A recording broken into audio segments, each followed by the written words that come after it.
Hello friends, welcome to Sunday channel. இன்றைக்கி நம்ம என்ன பார்க்க போகிறோம்னா கேண்டி சிக்கன் எப்படி பண்ணுறதா பார்க்க போகிறோம். வாங்க பார்க்கலாம். இப்போ ஃபஸ்ட்டு அதுக்கு நம்ம தேவையான பொருட்கள் என்னென்னு பார்த்துடலாம். ஃப்ரெண்ட்ஸ், இப்போ பார்த்தீங்கன்னா ஃபஸ்ட்டு போன்லெஸ் சிக்கன் உங்களுக்கு தேவையான அளவு கொஞ்சம் எடுத்து வச்சுருக்கேன். அதுக்கடுத்து கரம் மசாலா, உப்பு, தனி மிளகாத்தூள் எடுத்து வச்சுருக்கேன். ஒவ்வொரு மூணுமே இது ரெண்டும் கரம் மசாலா அரை ஸ்பூன், இது ஒரு அரை ஸ்பூன், உப்பு தேவையான அளவு. அதுக்கடுத்து இஞ்சி பூண்டு பேஸ்ட்டு கொஞ்சம் எடுத்து வச்சுருக்கேன். மல்லி கொஞ்சம். அதுக்கடுத்து பச்சரிசி மாவு 1 ஸ்பூன், மைதா மாவு 3 ஸ்பூன். இங்கே பார்த்தீங்கன்னா கார்ன்ஃப்ளவர் மாவு 1.5 ஸ்பூன் எடுத்து வச்சுருக்கேன். அதுக்கடுத்து ஒரு முட்டை. அதுக்கடுத்து பார்த்தீங்கன்னா ப்ரெட்டு. இது எல்லாத்தையும் வச்சு தான் நம்ம இப்போ கேண்டி சிக்கன் பண்ண போகிறோம். வாங்க அது எப்படி பண்ணுறதுன்னு பார்த்துடலாம். இப்போ பார்த்தீங்கன்னா நம்ம சிக்கனை வந்து மிக்ஸி ஜாரில் போட்டுடலாம். இப்போ வந்து நம்ம இதை நல்லா அரைச்சி எடுத்துக்கலாம். ஒரு சப்பாத்தி மாவு பதத்துக்கு நம்ம வந்து நல்லா அரைச்சி எடுத்துக்கணும். நல்லா பாருங்கள், இந்த மாதிரி ஒரு பதத்துக்கு வரணும். இப்போ இந்த இதையும் நம்ம போட்டு அரைச்சி எடுத்துக்கலாம். இப்போ பார்த்தீங்கன்னா இதே அரைச்சாச்சு. இதே இந்த இதில் மாற்றிக்கலாம். பார்த்தீங்கன்னா நம்ம ஃபுல்லாக ரெண்டுத்தையும் அரைச்சி எடுத்தாச்சு. இதை அப்படியே ஓரமாக வச்சிடலாம். ஃப்ரெண்ட்ஸ், பார்த்தீங்கன்னா இந்த இதையும் நம்ம சேர்த்தாச்சு. இப்போ இதில் வந்து நம்ம இந்த மசாலு, உப்பு எல்லாத்தையும் போட்டுடலாம்.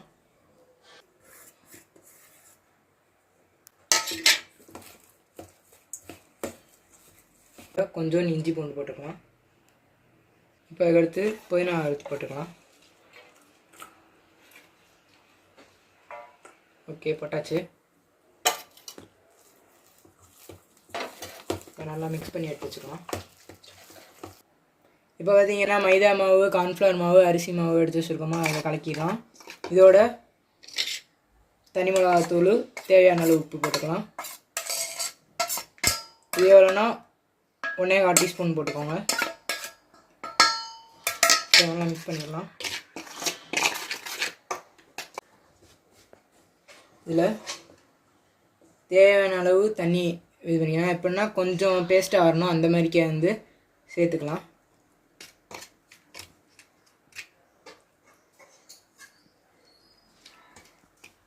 ரொம்பவும் தண்ணியாகவும் வரக்கூடாது. இப்போ பார்த்தீங்கன்னா ஒரு பஜ்ஜி மாவு பதத்துக்கு நம்ம இருந்தால் பார்த்தீங்களா, ரொம்ப தண்ணியாக இல்லாமல் இதாக இருக்குது. இந்த பதத்துக்கு எடுத்து வச்சுருங்க. ப்ரெட்டை ஃபுல்லாக எடுத்து வச்சுக்கலாம்.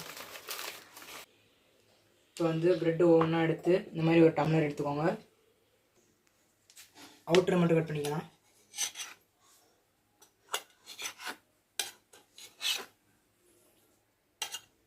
எல்லாத்தையும் நம்ம ரவுண்டாக கட் பண்ணணும். மிச்சம் இருக்க தனியாக வச்சு நம்ம ப்ரெட் க்ரம்ஸ் பண்ணணும். ஃப்ரெண்ட்ஸ், பார்த்தீங்கன்னா இந்த மாதிரிக்கு எல்லாத்தையும் நம்ம கட் பண்ணி எடுத்தாச்சு. இதில் மிச்சம் இருக்கிறது பார்த்தீங்கன்னா இந்த இருக்குது. இதை ஃபுல்லாக நம்ம மிக்சியில் அரைச்சி ப்ரெட் க்ரம்ஸ் செய்ய போகிறோம். இப்போ அதை எடுத்துக்கலாம். அப்படி ஃப்ரெண்ட்ஸ், பார்த்தீங்கன்னா இந்த ப்ரெட்டை வந்து ஃபுல்லாக நம்ம அரைச்சிடலாம். இப்போ பார்த்தீங்கன்னா ஃப்ரெண்ட்ஸ், நம்ம ப்ரெட் க்ரம்ஸ் அரைச்சி எடுத்தாச்சு. இப்போ பார்த்தீங்கன்னா எல்லாமே ரெடி பண்ணியாச்சு. எண்ணெய் அங்கே காயுது. இப்போ எண்ணெய் எல்லாம் காயட்டும். நம்ம அது வரைக்கும் இதை ஃபுல்லாக ரெடி பண்ணலாம். இப்போ நம்ம ப்ரெட் எடுத்துகிட்டு அதில் கொஞ்சமாக சிக்கன் வச்சுக்கலாம்.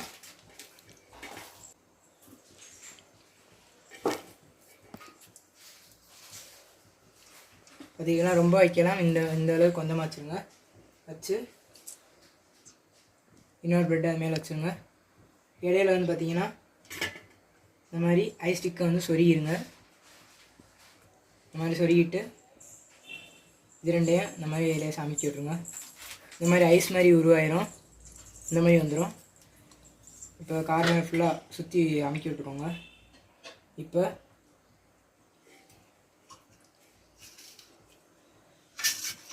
ஃபஸ்ட்டு இந்த நம்ம மைதா பேட்டர் பண்ணோம் பார்த்தீங்களா, அந்த இதில் வந்து நம்ம ஃபுல்லாக டிப் பண்ணி எடுத்துக்கலாம்ல.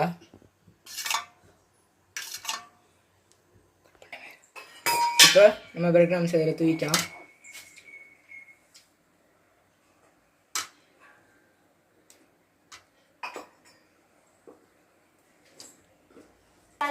இப்போ முட்டை இதில் லேசாக அதில் ஊற்றிக்கலாம். முட்டையை லேசாக இப்போ ஊற்றிக்கலாம். ரொம்பலாம் ஊற்ற தேவையில்ல, அண்ணாங்க ஊற்றினா போதும்.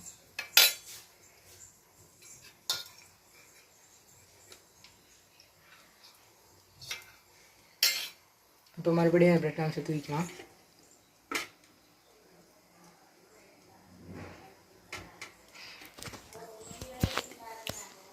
ஓகே, பார்த்தீங்கன்னா அமைப்பாக பண்ணியிருக்கோம்.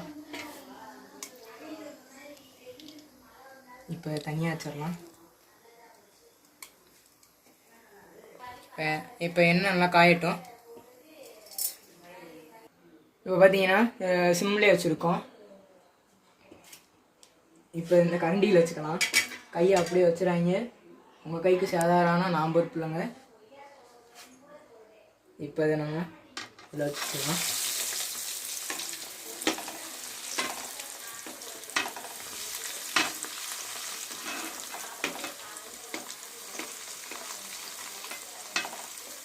சூடாக இருக்க எண்ணெயில் இப்போ நல்லா குளிப்பாட்டிடலாம்.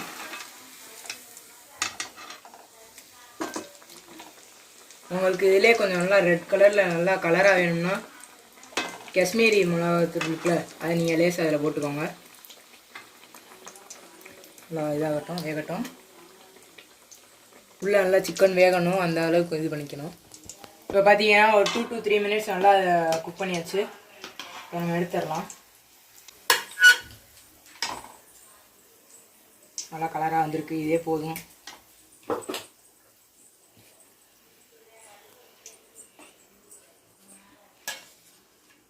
இது கொஞ்சம் ஆறட்டும், ரொம்ப சூடாக இருக்கும். ஃப்ரெண்ட்ஸ் வாங்க, இவங்க 2 பேர்ட்டும் நம்ம டேஸ்டிங் கொடுக்கலாம். அக்கா சாப்பிடுவாங்க. காயத்ரி அக்கா, சூப்பராக இருக்கு. இதே மாதிரி நீங்கள் நிறைய ட்ரை பண்ணி எனக்கு கமெண்ட்டில் போட்டு விடுங்க. நான் அதை சொன்னால் எல்லாருக்கும் தெரிஞ்சுக்குவாங்க. தேங்க்ஸ் ஃபார் வாட்சிங்.